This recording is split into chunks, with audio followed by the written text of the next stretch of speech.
Chunki prokuror nomi mag'rur jaranglar. Yoki militsiyani ayting. Shuna darvozani ochib kirib kelsin. Butun oila a'zolari qo'rqib qoladi. Shu paytgacha u davom etib kelyapti. Uni to'xtatganimiz yo'q tizimda. Avval meni farzandlarimni moddiy ta'minotini davlat ta'minlab qo'ysin. Tepadagi haligi qo'shnoq ichida xo'jaligiga quloq solsinmi? O'qituvchiga hurmat yo'qligi bilimga hurmatni yo'qligi degani. O'zini bolalik paytidagi psixotravmasini alamini olish maqsadida hokim degan hukm deganida hokim bo'ladida prokurorga hindiy olmaydi.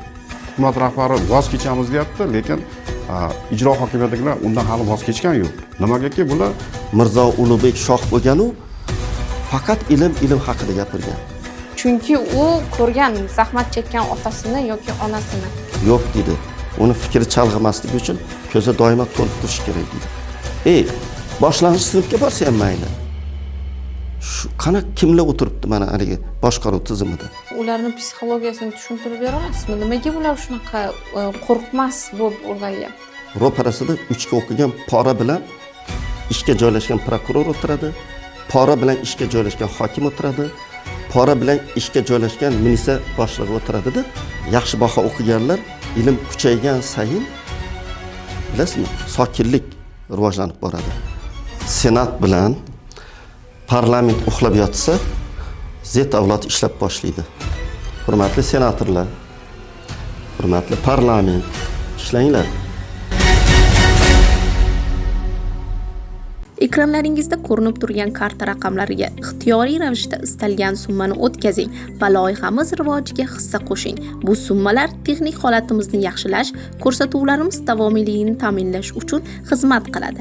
Siz bizni yanada yaxshiroq holatga keltirishingiz mumkin. Assalomu alaykum. Bugun biz podkastimizda so'nggi kunlarda ta'limda ro'y berayotgan voqea hodisalar, muammolar va ularga yechimlar haqida gaplashamiz. Bugungi suhbatimiz mehmonlari Zarifboy Ibodullayev va Zarif Mirzahmetov. Bugungi kunda ta'lim muassasalari, maktablar, kollejlar o'z vazifasini, asl vazifasini bajaryaptimi? Avvalambor assalomu alaykum. Hurmatli insonlar, hurmatli yoshlar. Avval tarbiyami, avval ta'limmi deyishadi. Agar tarbiyasi yo'q bo'lsa bolani, olgan ta'limini esidan chiqarishi mumkin. Olgan ta'limidan judo bo'lishi mumkin. Har holda hozirgi davrda tarbiya bilan ta'lim borasida juda ham haligidaqa nohaqliklar, bir qarasangiz o'qituvchilarni yomonlashadi, bir qarasangiz maktab o'quvchilarini yomonlashadi, lekin ikkalasini ham o'qituvchini ham, o'quvchini ham bu uyi, ikkinchi uyi maktab. Demak, biz maktab tizimida qattiqdir xatoga yo'l qo'yapmiz. Demak, biz maktab o'qituvchisini moddiy ta'minoti bilan bog'liq, uni huquqiy mana aytsalar kerak himoyasi bilan bog'liq holatlarda xatoliklarga yo'l qo'yapmiz. Shu bilan birga maktab o'quvchisiga yaratiladigan sharoit, uni himoyasi bilan bog'liq masalalarda menimcha biz qandaydir jiddiy xatoliklarga yo'l qo'yapmiz shekilli. Shuning uchun doimo mana shu masala ko'tariladi. Shu o'rinda savol paydo bo'ldi. O'qituvchini aytyapsizki, namuna vazifasini bajaradi o'quvchiga. Lekin o'qituvchi estetika qoidalariga rioya qilmaydigan ustozlar ham uchramaydi desak xato bo'ladi. Maktabda shunaqa ustozlar bor. Ular aslida ishga qabul qilishdan avval qanaqadir ko'riklardan, tanlovlardan o'tish kerak emasmi? U aslida shaxs sifatida o'quvchiga namuna bo'la oladimi? Qarangda, biz juda ham yaxshi ko'ramiz tashqi tomondan qaysidir kasb egasini muhokama qilishga. Xo'p, men shu siz aytganingizni qilaman. Qilaman dedi. Men 33 yoshlik o'qituvchiman. Uyda 3 ta farzandim bor. Birinchisi, avval meni farzandlarimni moddiy ta'minotini davlat ta'minlab qo'ysin. Men u haqida o'ylamay, maktabdagi o'quvchi haqida va o'zim dars beradigan fanim haqida o'ylay dedi. Bu bir. Ikkinchidan, men dedi, sinfda 40 ta bolaga qandoq dars beraman, qandoq qilib dedi. Qandoq qilib men keyin ularni haligi tarbiyasiga qarayman dedi. Nega sinfda 20 ta bola emas dedi. Nega bizga hamma xo'jayin dedi. Qandoq men estetik nuqtai nazaridan o'zimga qarayman dedi. Men hazillashib bir yozuvdim. Maktab direktori kim desa, ta'lim jarayonidagi hokimning katta farroshi deb. Ko'rdingiz mana bu nima? Hamma nimada ko'chani supurishga maktab o'qituvchisi va boshqa bir har xil bir tadbirlarga maktab o'qituvchisi u dars bersinmi? Tepadagi haligi qo'shtinoq ichida xo'jalikka quloq solsinmi? Qachonki siz to'q bo'lsangiz, moddiy tomondan ta'minlangan bo'lsangiz va o'sha prokurorga o'xshab, senatorga o'xshab, deputatga o'xshab chiroyli kiyinib yurishni xohlaydi, chiroyli joylarda dam olishni xohlaydi. Iyun, avgust oylarida dam olishlarga borgisi keladi, uni ham Turkiyalarga, Vyetnamlarga, masalan, hech bo'lmaganda Chortoq, Chimyon, Zominga. Ko'rdingizmi? Buni siz aytgan masalani aytishdan oldin baza kerak. Avval Bormi shu sharoit? Avval tarbiya emas, avval moddiy ta'minot. Tarbiyani beradi o'qituvchi. Qadimda shunaqa juda ham kuchli mutafakkir bo'lgan ekan, shoh bo'lgan ekan. U juda ilmli odam kerak bizlar yanada bu davlatni qudratli boy qilishimiz uchun desa, olib keling, xohlagan uni oilasi juda katta desa, og'ziga siqqancha oltin kumush beraman. Faqat ilm-fan va meni boshqarayotgan davlatimni taraqqiyot haqida, ilm-fan haqida o'ylasin debdi. Xo'p deb unga hamma sharoit yaratib berishibdi. Yoniga ko'za qo'yib, o'shani oltinga to'ldirib qo'yishibdi. Vaqt o'tgandan keyin endi o'sha ko'zadan olib ishlataver bola chaqangga kerakini debdi. Shoh. Biroz vaqt o'tgan keyin kitobdan boshini ko'tarib, haligi dono inson shu ko'zaga qarab yurar ekan. Endi qadimda video kamera bo'lmagan. Uni himoya qil degan qo'y qarovulga shu qalay yaxshimi bu dono inson, alloma nima qilyapti desa, so'nggi paytlarda kitobga emas, ko'zaga ko'p qarayapti debdi. Keyin buni sirini dilini og'ritib qo'ymaylik deb boshqa bir dono insondan so'rasa, demak ko'zadagi siz bergan oltin kamayib, ko'zani tubi ko'rinib qolgan bo'lsa kerak. Nima qilibdi dedi, barib beraman-ku dedi. Yo'q dedi. Uni fikri chalg'imasligi uchun ko'zi doimo to'lib turishi kerak dedi. O'qituvchining fikri chalg'imasligi uchun kissasi doimo pulga to'lib turishi kerak. Bola chaqasini uyida moddiy ta'minot to'la bo'lishi kerak. Xaladiligini ichi to'lib turishi kerak. O'shanda u hali estetika haqida o'ylaydi, ta'lim tarbiya haqida o'ylaydi. Shu o'rinda huquqiy jihatdan o'qituvchilarning huquqlari qanchalik himoya qilingan, aslida ular standartlar bo'yicha necha soat ishlashi kerak, ular majburiy mehnatlarga jalb qilinadigan holatlari bor. Bunday vaziyatlarda o'qituvchilar o'z huquqlarini qanaqa himoya qilish kerak? Faqat kamera ko'tarib internet nashrlarida e'lon qilish kerakmi yoki huquqiy jihatdan bironta tashkilotga murojaat qilishlari kerak? Hozirgi holatda o'zi qonunchilikda o'qituvchi yo fuqaro deb ajratilmagan, o'zi qonun bo'yicha mehnat qonunchiligida ham ish beruvchi mana ishlovchi bo'ladi. Anaqa o'zi har bittasini o'zining huquqi bor, faqat uni to'g'ri qo'llab ishlatishga bog'liqda. Bizlarning o'qituvchilarimiz o'zi hozir mana domla aytdilar, ularning fikr xayoli o'zining oilasi bilan bandda, oila ta'minoti bilan aksariyat hollarda. Chunki ular bilim bilan shug'ullanish o'rniga ularga ortiqcha siz aytgandek mas'uliyat, majburiyatlar yuklatilgan. Men hali o'zim ham ota-onam o'qituvchi bo'lgan. Bu o'qituvchilarni yaxshi bilaman hayotini. Nima deydi? Ta'tilda, yoz ta'tillarida dam olgan o'qituvchini ko'rmaganmiz. Chunki ta'tilda ham borib ishlashadi. Majbur ishlashga, chunki ushbu kunda biz aytamizmi, aytmaymizmi, yashiramizmi, shu maktablarning har bitta ta'mirida o'qituvchining qo'li bor. Shu paytgacha u davom etib kelyapti. Uni to'xtatganimiz yo'q tizimda. Keyin undan tashqari siz aytasiz, majburiy mehnat bor. Majburiy mehnat har kuni bor. Nimaga? darsi o'zi qonun bo'yicha ularning soat bo'yicha aniq qilinadi. Lekin soat o'tib bo'lsa ham ketolmaydi ular. Nimaga? Ular javobgarmiz, mas'uliyatimiz bor, qilishimiz kerak, faqat turishing kerak. Shu faqat topshiriqda ularda. Uning uchun o'zi hukumatimiz rahbari ham har bitta o'qituvchining oyligini $1000 dan oshiraman deb o'zi oldindan nima deydi, strategiyada ham shuni aytdi, shunga harakat qilyapti. Lekin hozir siz xususiy maktab bilan hozir davlat anaqa maktabini solishtirsangiz, ularda nima uchun o'qituvchilar nima deydi, hurmati baland? Chunki u yerda ko'proq pul to'lashadi ota-onalari.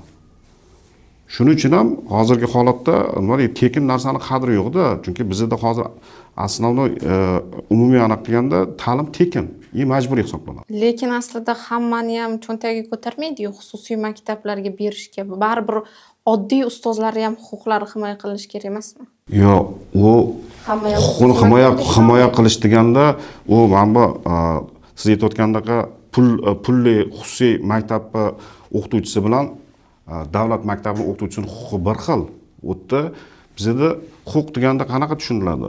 Inson huquqi bilan bog'liq bo'lganda davlat bilan fuqaroning o'rtasidagi munosabatdan kelib chiqadigan nizo inson huquqi shunga borib taqaladida. Tushunarli. Demoqchisizki, o'qituvchilarga e'tibor kuchaytirish. E'tiborni o'qituvchilarga kuchaytirish kerak. Bizda hozir nima deydi, hokim yig'ilishiga ham o'qituvchini chaqiradi, anunga ham o'qituvchi, bunga ham o'qituvchi. Unaqa narsadan biz hukumat rahbari voz kechamiz deyapti, lekin ijro hokimiyatidagilar undan hali voz kechgan yo'q. Nimagaki bular davlatga qaram bo'lganligi uchun, davlatdan oylik olgani uchun ular majbur bular bizga bo'ysunishga deydi. O'zi hokimiyat tizimidan ma'rif tizimidan olib tashlash davri ancha kelgan, uni boshqarish kerak emas. Ma'rif o'zi nima deydi, erkin harakat qilish kerak. Tushunarli. Hozir sizlarda ham ota-onangiz o'qituvchi bo'lgan ekan, men ham ota-onam o'qituvchi. Bejizga bu yoqda yig'ilmaganmiz, chunki o'qituvchining farzandi butun umr mening nazarimda ota-onasini qiynalib boqqanini travmasida yashasa kerak deb o'ylayman. Chunki men ham o'qituvchilarni qiynalishdan doim gapirgim keladi, ularni himoya qilgim keladi, chunki ota-onamga ichim achigani uchun. Va o'ylaymanki, o'qituvchining bolasi qaytib o'qituvchi kasbini egallashni xohlamaydi. Chunki u ko'rgan, zahmat chekkan otasini yoki onasini. Bugungi kunda shu darajaga olib kelib qo'ydikki, o'qituvchining obro'si pastligidan endi o'qituvchi kasbini tanlash ehtimoli kamayadi. O'zi mustaqil fikrli yoshlar orasida men kam maosh va og'ir mehnat qilishim shartmi degan tushuncha paydo bo'lyapti. Bunga siz nima deysiz? Endi bitta narsada mana bir tasavvur qiling vaziyatni. Hozir mana o'ylab o'tiraman. O'sha bolalar qiy-chuv o'ynab yurgan joydan pogollik prokuror o'tib ketsa, ham qo'rquv, ham hurmat. U prokurorni umrida ko'rmagan, ishi tushmagan qizig'i nega o'sha 8-sinf, 9-sinf o'quvchisi 8, 9, 10-sini biladi prokurorning kiyimiga qarab. Chunki prokuror nomi mag'rur jaranglar. Yoki militsiyani ayting. Shuna darvozani ochib kirib kelsin, butun oila a'zolari qo'rqib qoladi. Chunki orqasida kuch turibdi. Yoki oling hokimni. Hamma hurmat qo'li ko'ksida nimada. O'qituvchiga shunaqa hurmat yo'q. Chunki o'tgan ham, qaytgan ham taliydi o'qituvchini. Lekin o'sha hokimlar nega yomon ko'radi o'qituvchilarni bilasizmi? 3 ga o'qiganlar hokim bo'ladi. 5 ga o'qigan odam hech qachon hokim bo'lmaydi. Borman, 5 ga o'qiganman desa ham u adashib tushib qolgan bo'ladi. 1% dan oshmaydi. Va nega ular o'qituvchilarni yomon ko'radi? Chunki 3 ga o'qigan o'quvchi har doim o'qituvchidan dakkiydi. Hech bo'lmaganda nega dars qilib kelmading deydi. O'zini qilgan mehnati uchun kuyib aytadi, nega darsni qilib kelmading deydi. Ana o'sha bolalik paytida olgan psixotravmasi Surxondaryoda bo'ldi-yu, o'qituvchilar do'q qilgan. O'zlari endi bitta hokim. Men nima aytib qo'yishni olyapman? Qayerdan bilasiz eplamagan? Butun dunyoga sharmanda. Butun dunyoda Ahmad boboy sharmanda qiladi. Hammasi qo'llab-quvvatlayapti. Bu yerda nima bo'lganini siz qayerdan bilasiz? Muhitda o'zingizni nima o'tkazgan u yerda? Maktab tomorqasigacha sotib yuboryapti, shuncha yozyapti, indamaydi. Ahvolni o'rganadigan odamga hammasi tilni bilib biladi. Nima? O'zi 20-fevralda keldim men. Va aniq 3 ga ham emas, даже 2 ga o'qigan bo'ladi hokimlar ko'pchiligi. Tushundingizmi? Unda nega u hokim bo'ldi? Ayting, nega hokim bo'ldi? O'sha tumandagi, viloyatdagi paxtani, ekinlarni rivojlantirish maqsadida emas. O'zini bolalik paytidagi psixotravmasini, alamini olish maqsadida hokim degan hukm deganida hokim bo'ladida prokurorga g'ing deyolmaydi. Militsiyaga g'ing deyolmaydi. Bu yog'ida prokuror turadi, majlis qilsa. Bu yog'ida militsiya turadi, majlis qilsa. Ro'parada tayyorlaydigan o'qituvchilar turadi. Hay, hokim, senga prokuror nima yaxshilik qildi? Senga militsiya nima yaxshilik qildi? Familiyangni yozishni, otingni yozishni, qo'shuv ayirishni, hali pora olayotganingda qiynalmagin deb o'qituvchi o'rgatdi-ku senga. Nega o'qituvchiga hurmating yo'q? O'qituvchiga hurmat yo'qligi bilimga hurmatni yo'qligi degani. Bilimga hurmatni yo'qligi degani. Ana endi qarang, men bir aytdim intervyularimda. Nega 5 ga maktabni o'ylang, doimo urushib, tortishib, do'q qilib yuradi, so'kib yuradi. Bir-biridan so'kishib, uyatli gaplarni aytib so'kishib yuradi 3 ga o'qigan bolalar, to'g'rimi? Men sizga psixolog sifatida aytyapman. 5 ga o'qigan bolalarda unaqa narsa yo'q. Ular kitobga berilgan, fizikaga, matematikaga berilgan, hattoki yomon gap aytishni bilmaydi. Menga ba'zilar aytadi, hokim-ku, nega og'zidan bodi chiqib, shodi chiqar kiradi. Uyatli gaplar chaqirib so'kadi, tiqilib ketgan-ku mana. Uyatli gaplarni gapirib nima qiladi? So'kib gaplashadi hokim. Hali izoh yozayotganlar uchun gapiryapman. Sen qatdan bilasan, hokimni 3 ga o'qiganini borib tekshirib ko'rdingmi deyishingiz mumkin. Shunaqa izoh yozadiganlar yaxshilab eshitinglar meni. Distansion psixodiagnostika degan narsa bor. Kimki do'q qilib, so'kib, urushib, o'zbek leksikonidagi yomon so'zlarni aytib gapirdimi? U 2 dunyodan 4 baho olmagan. Olgan bo'lsa ham haligi otasi pora olib kelib qo'ydirgan bo'lishi mumkin. Chunki mantiq nazariyasidan kelib chiqadigan bo'lsak, a'lochi bolalar maktabda a'loga o'qiganlar Navoiyni o'qigan, Fuzulini o'qigan, tarixni o'qigan, tushundingizmi? Geografiyani o'qigan, nimalar? Yaxshi baho o'qiganlar ilm kuchaygan sayin bilasizmi? Sokinlik rivojlanib boradi. Bilasizmi nega Buxorodagi obidalarni buzib tashlashdi? Hozir ana Sharq nashriyotini buzishyapti.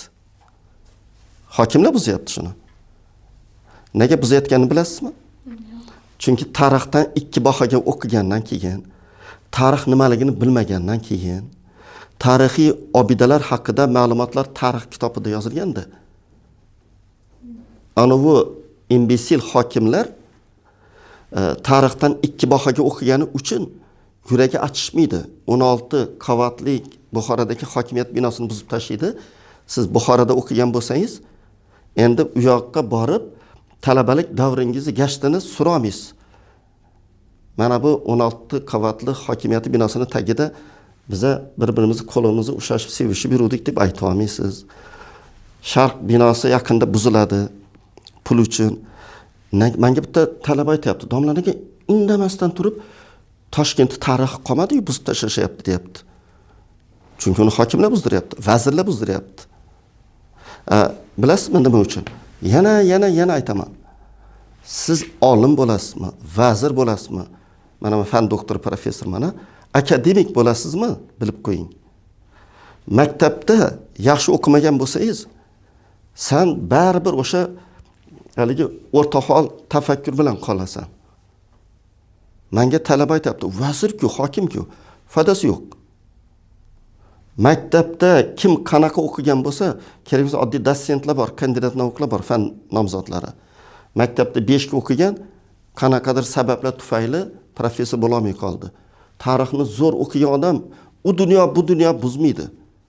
Prezident aytsa ham buzmaydi. Tarixiy obidalarni, ana bu Buxorodagi stadionlarni masalanda. Lekin maktabda doimo 5 ga o'qiganlar hayotda o'rin topavermaydi. Masalan, a'lochilik sindromi degan narsalar ham bor. U yaxshi o'qidi, universitetni tamomladi, lekin hech qaysi ishxonada joy bo'lmaydi. Aksincha o'sha uch olganlar gullab yashnashni boshlaydi-da. Ana savolingizga hozir javob beraman. Chunki 5 ga o'qiganlar ish bering deb borayotganda eshik shunda ochsa, ro'parasida 3 ga o'qigan pora bilan ishga joylashgan prokuror o'tiradi, pora bilan ishga joylashgan hokim o'tiradi, pora bilan ishga joylashgan militsiya boshlig'i o'tiradi-da. 5 ga o'qigan. Ko'rdingizmi?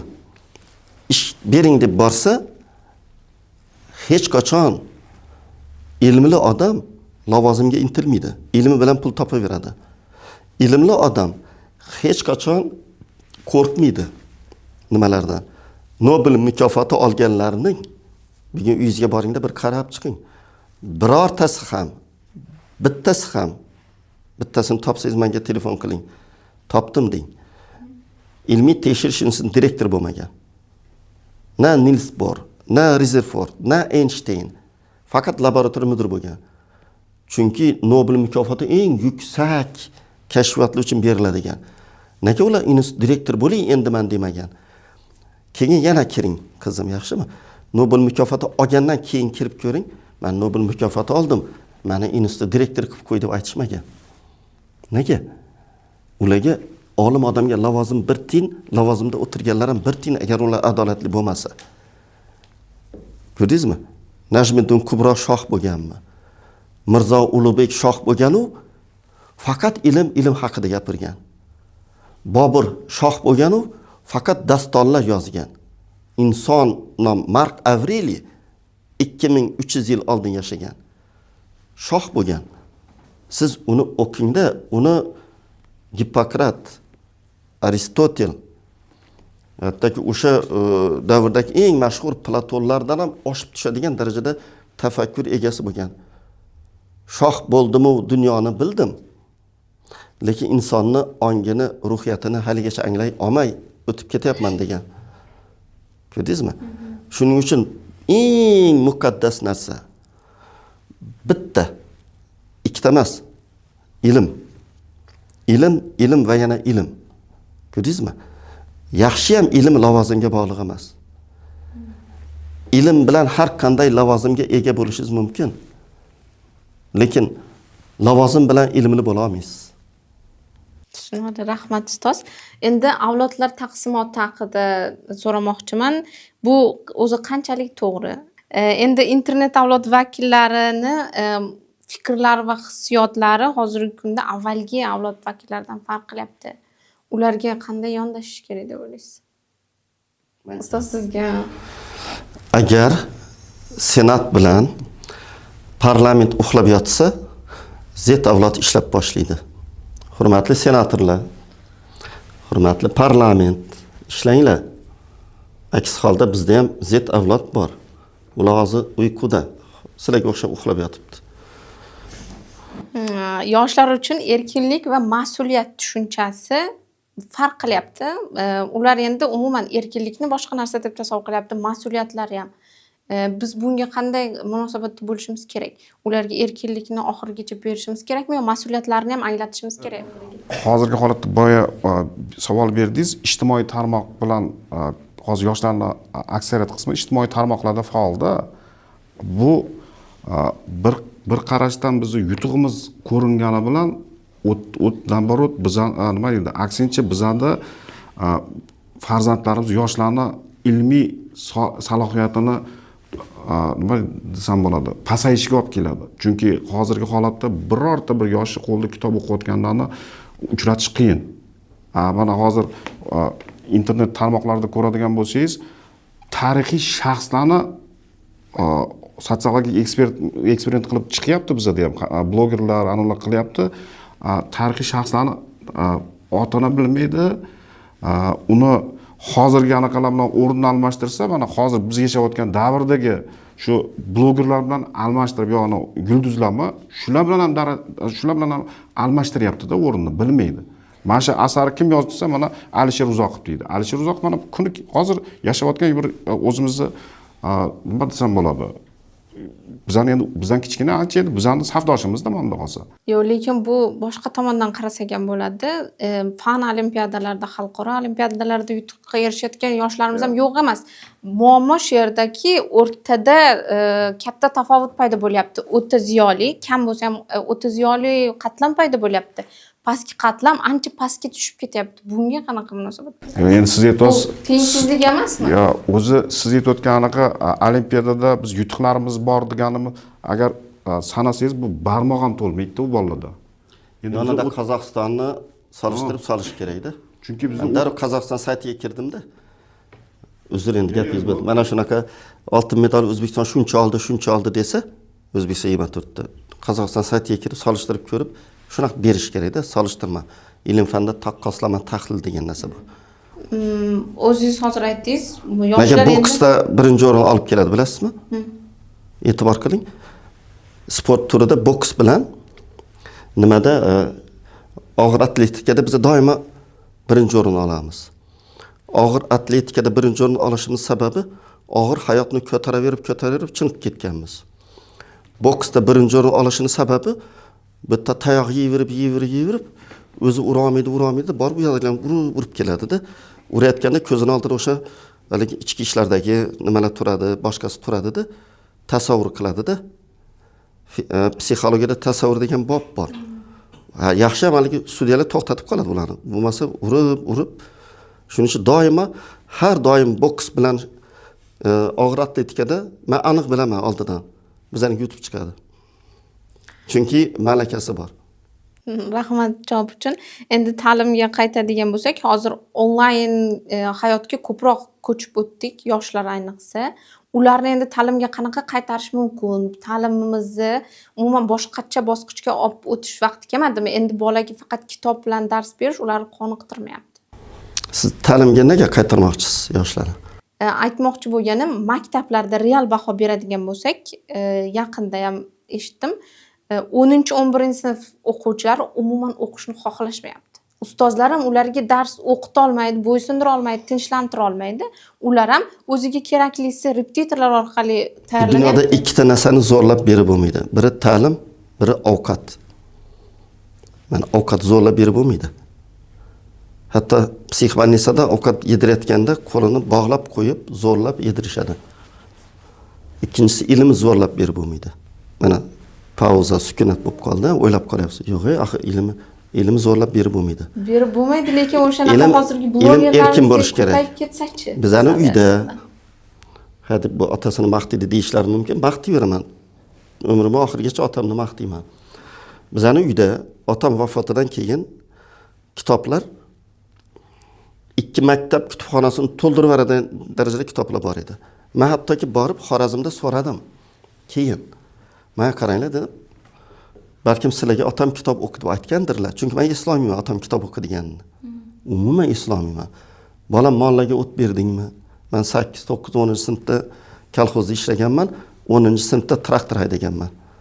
Ta'limga qaytaradigan yagona narsa ilm, ta'lim ulug'lanishi kerak. Ilmli ta'limlar aytdingiz-ki, 5 ga o'qigan ishga borayotganda u 5 ga loyiq ishda bo'lish kerak. 5 ga loyiq ishga kirgandan keyin shunga loyiq pul topish kerak. Deylik, 5 bahoga o'qigan $5000, 4 bahoga o'qigan $4000 ish, 3 bahoga o'qigan $3000 ish, 2 bahoga o'qigan $2000 ish misol uchun. Toifalarga 2,5 barobar misol uchunda qarang. Mana shunaqa ilmlik qadrlanishi kerak, so'zda, gapda emas, haqiqatda amalda. Ko'rdingizmi? Ilm ulug'langan yurt nima bo'ladi? Endi mana Z avlod haqida so'radingiz. Men orqada qolib ketmay deb mana buni beringlar alohida. Amerika ko'z oldingizga keltiring. Amerika orqada qolib ketmasin deb $500 milliard, $1,5 trillion pul ajratdi Trump sun'iy intellektchilarga. Xuddi shu effektga, samaraga 500 million dollarga erishyapti. Nima? Xitoy. Sun'iy intellekt. Uni gapirish boshqa, yaratish kerak sharoit. Latviya, Litva hozir o'quvchilarga dronni boshqarishni o'rgatyapti. Rossiyani xavfidan xavfsirab. Uzun 5 million dollarlik raketalarni, Iskandar M'larni bitta dron bilan narsa 5 ming dollar turadigan urib tushirsa bo'ladi masalanda. Ko'rdingizmi, mana ilm orqali nimalarga erishsa bo'ladi. Endi Z avlodga keladigan bo'lsak, Z avlod kuchayib boraveradi. Xudo saqlasin, Z avlod O'zbekistonda ham ko'chalarga chiqsa, yomon voqealar bo'ladi. O'zbek o'rta yoshdagilari, o'zbek pensiya yoshidagilari Madagaskardagi, Indoneziyadagi o'sha yoshdagilardan farq qilishi mumkin. Endi men shunaqa fikrga kelyapman. Z avlod hamma davlatda deyarli bir-biridan farq qilmaydi. Nari bo'lsa tashqi ko'rinishidan farq qiladi. Tilidan farq qilishi mumkin. Xulq-atvoridan farq qilmaydi ular. Ularning psixologiyasini tushuntirib bera olasizmi? Nimaga ular shunaqa qo'rqmas bo'lib ulg'ayyapti? Ular virtual dunyo bor, real dunyo bor. Tushundingizmi? Virtual dunyoda inson dunyoga kelibdi qoniqish uchun yashaydi-da. Har bir mana siz hozir intervyu olgandan qoniqib mazza qildim deb ketishingiz mumkin. Inson tabiati shunaqa qoniqish uchun yashaysiz. Virtual dunyoda u tomonidan bunga ta'sir ko'rsatadigan kuch qaysidir majoziy ma'noda yo'q. U xohlaganini kiradi, xohlagan payti chiqadi, xohlagan ishini qiladi, xohlagan informatsiyani oladi, chiqib ketadi. Ana real dunyoda buni qila olmaydi. To'sqinlik. Hoy dedi militsiya to'xtatadi. Hoy dedi otasi to'xtatadi. Hoy dedi ustozi to'xtatadi. Hoy dedi prokuror to'xtatadi. Hoy dedi mahalla raisi to'xtatadi. Bunda o'zi bilan o'zi, o'z dunyosi bilan o'zi, lekin ular virtual bog'langan bo'ladi. Qachonki virtual dunyo bilan real dunyo orasida jarlik chuqur bo'lib boraversa, o'sha jarlikka birinchi bo'lib real dunyodagilar qulaydi. Real dunyodagilar qulatuvchilar virtual dunyodagilar bo'lib chiqadi. Xuddi shu narsani Madagaskarda u yoqda bo'ldi. Ko'rdingizmi? Demak, biz nima qilishimiz kerak? Virtual dunyodagi vaziyat bilan real dunyodagi vaziyatni qiyin bir xil qilish. Mana shu bir xillikka erishishimiz kerak. Televizor ham virtual dunyo. Go'zal hayot gapirilyaptimi? Eshikni ochib, qani go'zal hayot bormikan deb chiqsa tashqariga. Ko'rdingizmi? Voy, boshqacha ekan-ku deydi. Ong ostida haligi ziddiyatli fikrlar yig'ilib boraveradi. Qachonki virtual dunyosiga siz hujum qilsangiz, virtual dunyosini qo'lidan tortib olib qo'ysangiz, shunaqa bo'ldi-ku anu davlatda. Ana bular portlaydi. Meni bor burim, boyligim otam, onam emas edi. Mana bu edi. Buni ham olib qo'yding. Ya'ni erkinlik tortib olinadi dedi-yu. Uni erkinligini sen tortib olding, ana portladi. Ko'rdingizmi? Bu dahshatli narsa. Lekin dronlarni yaratayotgan ham, sun'iy intellektni yaratayotgan ham, sun'iy intellektni yanada rivojlantiradigan ham mana shu Z avlod bo'ladi. Z avlod desa faqat yomon insonlarni tushunmang. Ya'ni ularni nimasi tafakkuri qondirilmagan, hissiyotlari qondirilmagan, kattalar tomonidan itarib tashlangan avlod bo'lib qolyapti Z avlod. Uni o'zining dunyosi bor. Uni ichida bo'lajak fiziklar bor. Uni ichida aytishliklar bor. Uni ichida sun'iy intellekt bo'yicha g'oyalar nima qilib turganlari bor. To'fon kelsa hamma yog'ini bir urib ketadi degandek. Mana ko'rdingizmi? Bulardan zo'r foydalansa bo'ladi. Z avlodni xo'p qanday foydalanish kerak? Imkoniyatni to'la ochib berib qo'yishimiz kerak. Biza ularga gapirishimiz kerak emas. Ular bizga gapirsin. Sen parlamentning ham, senatning ham eshitib o'tirmaydi bular. O'qituvchilar mana shu har bir kerak bo'lsa Z avlod muzeylari ochilsin har bir maktabda. Ochilsinda dronlar, sun'iy intellektga yaratilayotgan nimalar, Xitoyda bo'layotgan aldaqalar, suvosti kemasini mana yaratgan nimalar. Ko'rdingizmi? Mana shu narsalarni har bir maktabda ko'z oldingizga keltiring. Z avlod muzeyi deb yozib qo'ydi. Voy, nima muzey ekan deb ochib kirsa, fizika muzeyi, astronomiya, koinotga xos bo'lgan, ayolga kasalliklarni yangi davolab, mana miyani ochmasdan turib operatsiya qiladigan hozir metodikalar chiqib ketdi. Kibernoj deydi. Ko'z oldiga keltiring, bitta prostinani yopib qo'yadi. Hech kim kerak emas. O'sma qanaqa o'sgan bo'lsa, miyani ochmasdan turib, ba'zan detalni aytib o'tirmay, operatsiya qilib chiqarib yuboradi. Nomi operatsiya, lekin soppa-sog' chiqib ketaveradi. Mana shular haqida vo desin. Ko'rdingizmi? O'sha Z avlodning otasi fizik bo'lsa, rosa ko'p pul topib kelayotgan bo'lsin. O'sha Z avlodning onasi bog'cha opa bo'lsa, rosa ko'p pul topib kelayotgan bo'lsin. Mana pul haqida biz ko'p gapiramiz-ku. Pulni ilm bilan topadigan mexanizmini o'ylab topish kerak. Qancha ilmini bo'lsa, shuncha puli bo'ladigan. Elon Muskni kerak bo'lsa o'qitaverish kerak. Hayotini gapirib beraverish kerak. Biz o'qituvchilar bilmaydi Elon Muskni nimasini-da, tarjimai holini. Lekin 8-9 sinf bolalari biladi. Aksariyati biladi. Hozir Z avlodiga e'tibor berilmagan deyapsiz-ku, bunga demak ularning ota-onalari avvalgi deb aytmaylik, o'z holiga tashlab qo'yilgan. Avvalgi ota-onalari sababchimi? Bundan avvalgi avlodlar bu shu vaziyatga olib keldi demoqchisiz. Insonning buzilishida doimo ikkita omil sababchi bo'lgan. Hozir ham shunaqa, bundan keyin ham shunaqa bo'lib qoladi. Insonni buzishda ham, tuzishda ham ikkita omil. Biri jamiyat, biri oila. Biri jamiyat, biri oila. Mana hozir hammamiz jamiyatda o'tiribmiz. Uchalamiz ham chiqib ketamiz, oilaga boramiz. Uchinchi joy yo'q. Ayting menga, uchinchi joy bormi? Oy o'tga bora olmaysiz. Quyosh bora olmaysiz. Insonni bu yoqqa qarab yugursang oilangga borasan. Bu yoqqa qarab yursang jamiyatga borasan. Demak, tuzadigan ham, buzadigan ham ikkita narsa, jamiyat va oila. Oila qancha mustahkam bo'lsa, jamiyat shuncha mustahkam bo'ladi. Bir-birini to'ldiradi. Ta'limdagi korrupsiya va noqonuniy to'lovlar bilan bog'liq holatlarda huquqiy nuqtai nazardan qanday yondashish kerak? Balki yangi qonun loyihalari ishlab chiqilishi kerakdir. Zamon bilan hamnafas bo'lish kerak-da. Mana o'zi eng to'g'ri yo'l ham shu. Chunki hozir bizda aksariyat ota-onalar telefonga bolalariga qarshilik ko'proq-da, qarshilik ko'proq. Buni to'xtatib bo'lmaydi. Lekin rivojlangan davlatlarda aksincha maktabda telefonni cheklashyapti. Ya'ni unga ko'proq e'tiborini ta'limga qaratishni xohlayapti-yu. Yo, ta'limga e'tibor qaratishi ular bosqichma-bosqich shuni to'g'rilab kelyapti. Uni shu yosh avlodga shu imkoniyatlarni ham yaratib beryapti. Bizda hozirgi bizani sharoitimizda aksariyat hollarda faqat ota-onalarda nima deydi? Cheklov. Men hayotim davomida cheklov bilan bir natijaga erishib bo'lishini men ko'z oldimga keltira olmayman ham. Chunki cheklovga bo'lgan narsaga odamda ishtiyoq 2 barobar, 3 barobar kuchayadi. Hozirgi holatda mana domla ham aytdi, Xitoyni bekorga misol ko'rsatmadi.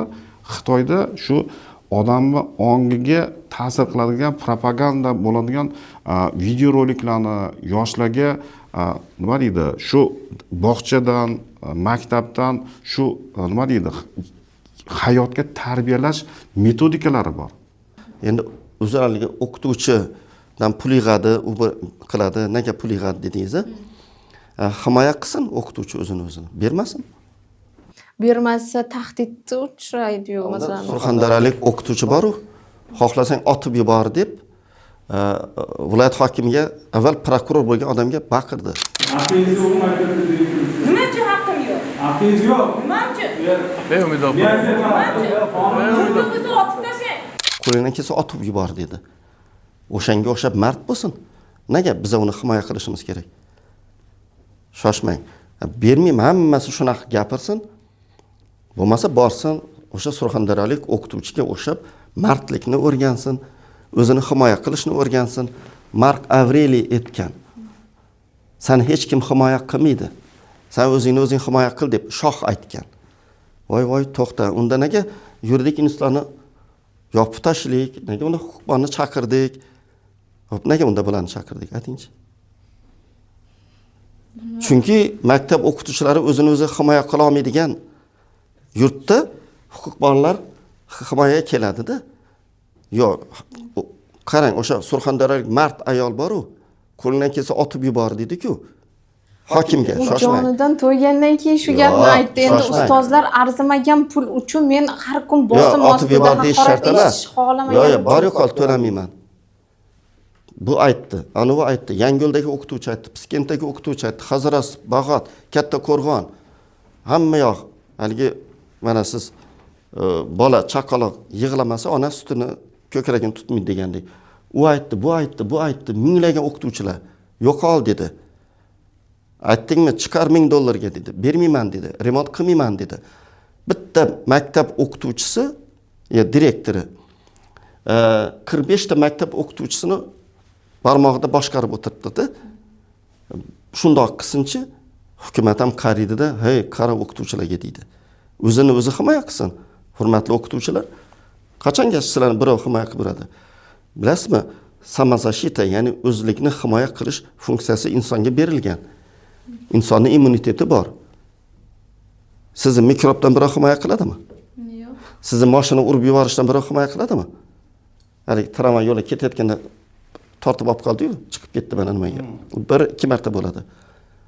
Siz o'zingiz, siz yomg'ir yog'ayotganda ustingizga bir zont tutib beradimi? O'zingiz himoya qiling. Insonda 3 ta instinkt bilan tug'ilgan. Himoya instinkti, eshiting nomini. Himoya, ko'payish instinkti, ovqat izlash instinkti. Odam 3 ta instinkt bilan tug'ilgan. Hoy o'qituvchi, senda himoya instinkti bor. Qarang, meni Ibodullayev himoya qilib yotibdi. Demak, sizlar meni himoya qilinglar. Menga sharoit yaratib beringlar. Meni oyligimni oshirib beringlar. Ana hamma aytayapti. Seni o'zing ham ayt axir. Ne aytmaysan? Chiqmayman ko'cha supurishga de. Kim kelsa kelaversin de. Chiqmayman daraxtlarning tagini oqlashga de. Men fizika o'qituvchisiman de. Kim nima qilib? Hatto shuna holatlar bo'ldi. Anavi 2 bahoga o'qigan prokuror, soliqchi, men bog'chaga borib, soliq to'lash haqida kalaka bo'lib ketdi-yu, anekdot bo'lib ketdi. Bog'cha bolalarga dars o'tayapti. Shu daraja savodsiz, shu daraja imbesil prokuror bo'ladimi?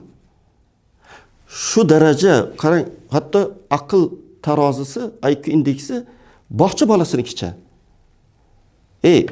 Boshlang'ich sinfga borsa ham mayli. Shu qanaqa kimlar o'tiribdi mana haligi boshqaruv tizimida? Nega men himoya qilishim kerak o'qituvchini? O'zini o'zi himoya qilsin.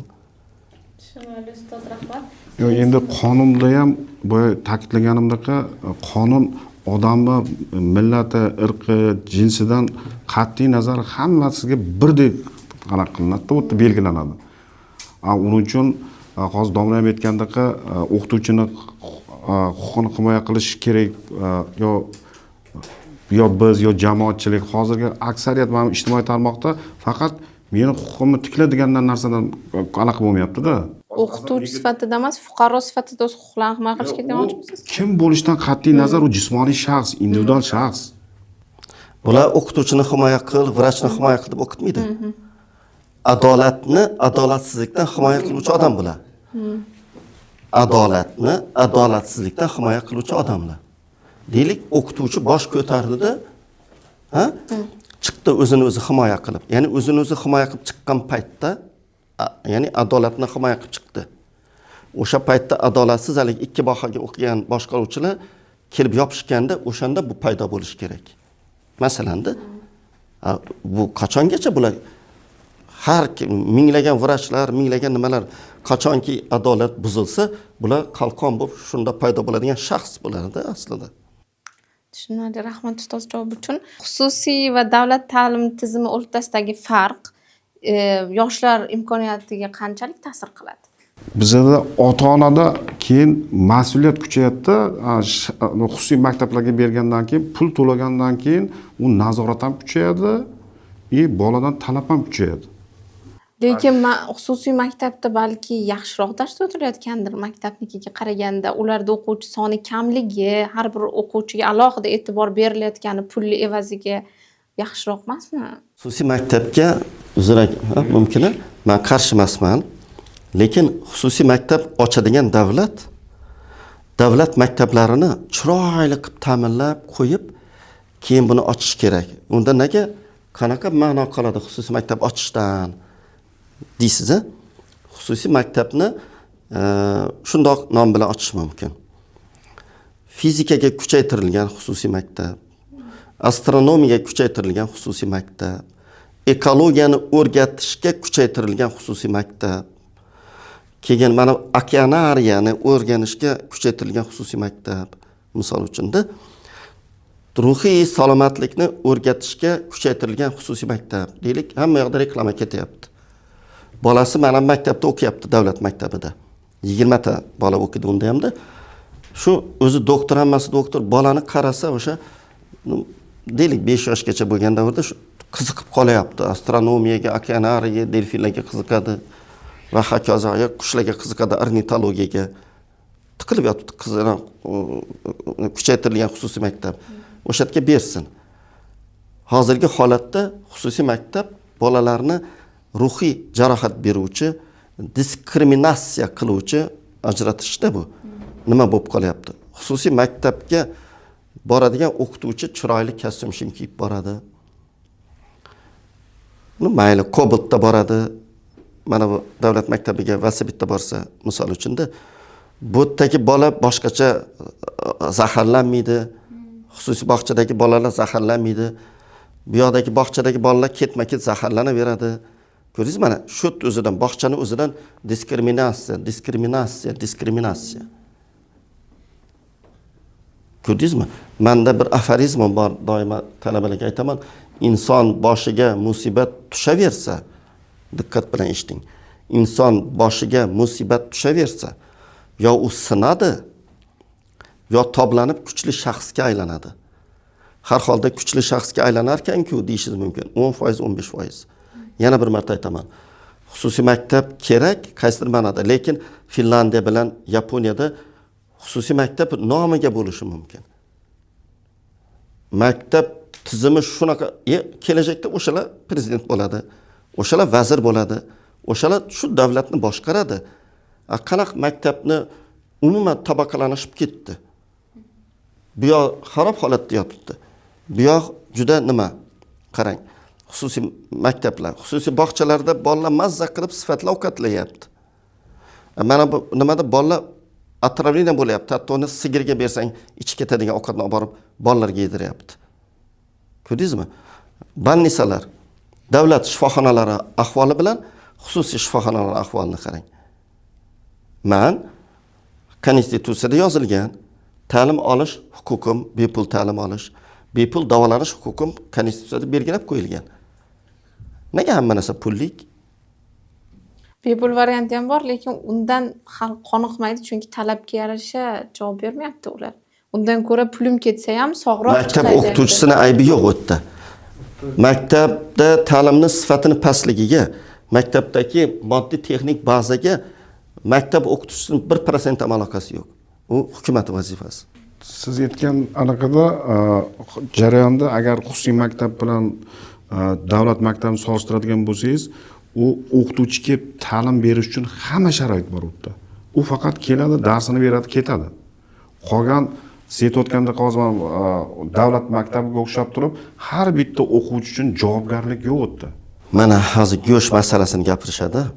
Soat 11 da bolalarga ovqat berilsin. Mana Milliy gvardiya bilan olib boryapti maktabga. Bir kun oldin uyda to'yib go'sht yemadi, tuxum yegisi keldi, yemadi. Mana soat 11 da hali kichik nonushta. Soat 1 dan 2 gacha mayli, soat o'zgarishi mumkin. Haqiqiy ovqatlanish. Ketayotganda ham bolalarga yana kichik haligi pirog berib yubordi-da. Hurmatli masjidlarga pul berib yotgan ishbilarmonlar, nimalar bitta maktabni olib shunaqa tizim qilsin. Bolam hech bo'lmasa 3 mahal ovqatlanib kelasan, maktabga bor deydi.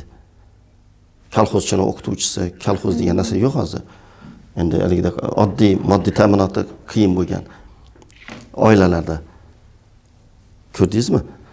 Demak, maktabda mana shu 3 mahal ovqatni berish tizimini yo'lga qo'ysa, chiroyli, sifatli, mana ko'katlar, nimalar, har qanday bozorga kiring, sekin mana bu musor tashirgan joyga qarangda, qurib, so'lib qolgan ko'katlar, nimalarni ko'rasiz, rediskalar, mana bunaqa nima. O'sha ko'katlar turgan bitgani vitamin. Pomidor 3 so'mga tushib ketdi. Baklajonlar 5 so'mga tushib ketdi. 5 so'm ko'z oldiga keltiring. Yo'q, hozir unaqa pul yo'q. Siz ushab ko'rganmisiz? 5 so'mlik, 3 so'mlik. Yo'q, shu pulga tushib ketdi. Pomidor turgan bitgani vitamin C. Turgan bitgani vitamin. Shuni qanaqadir yo'l bilan maktabga yo'naltirib, poraxo'rlardan, korrupsiya orqasidan tushgan pullarni, yo'ldagi shtraflardan tushgan pullarni maktabga yo'naltirib, men mashina haydamay qo'ydim. Chunki o'g'lim aytdi, bir oyda tushgan shtraflarni ko'rsatib berdi. Agar taksida yursangiz 2,5 barobar arzon tushar ekan dedi. Hurmatli xalq, eshitib qo'yinglar, men hozir taksida borib kelyapman. Chunki chiqdim, nimaga tushaman? Mana balonni bu yoqdan tagidan chizib qo'yadi, chiziqlarni. Bu yoqdan chizib qo'yadi, shtrafga tushaverasiz-da, jarimaga. Ko'rdingizmi? O'shaning uchun hammasini tagida Karl Marx aytganidek kapital, moddiy ta'minot yotibdi. Hatto boshida aytdiga, olim ham bora-bora doimo ko'zi kitobda turgan olim shunday qarab qo'yar ekan. Chunki bolasi bor. Xotini bor. Umuman nega ayollardan mutafakkirlar chiqmaydi bilasizmi? Chalg'iydimi ko'p? Yo'qda, ular mutafakkirlarni tug'ish bilan ovora, mutafakkirlarni tarbiyalash bilan ovora. Suqrotni Suqrot qilgan ham uni xotini, Zigmund Freydni Freyd qilgan Marta degan xotini, Lev Tolstoyni urush va tinchlikni yozishga turtki bergan oiladagi har kungi urush va tinchlik xotini bilan bog'liq bo'lgan. Butun portretlarni qarasangiz, mayli Uvaysi, Nodira begimlarni qo'yib qo'ying, u qadimgi nimada. Erkaklar. Demak, onalar buyuk, onalar ularni tug'ish va tarbiyalash bilan, endi haligida majoziy ma'noda aytganda-da, shuning uchun erkakning roli, ayolning roli, rahbarning roli, mana shu maktabning direktori, o'sha maktabdagi hamma o'qituvchilarning otasi shu. O'shanaqa tutish kerak. Ko'rdingizmi? E'tiboringiz uchun rahmat. Savolga javobga to'ymasa, diskussiyaga kirishaveradi. Yo'q, men bu qizingiz kelajagi bor. Lekin 3 ta savol esida qoladi endi. Mana bir oydan keyin nima olib ko'ring? Intervyu. Ozgina stress terapiya degan narsa borda. Malades. Shundan bilinib turibdi. Ha, institutda yaxshi o'qigan ham bilinib turibdi. Rahmat ustoz.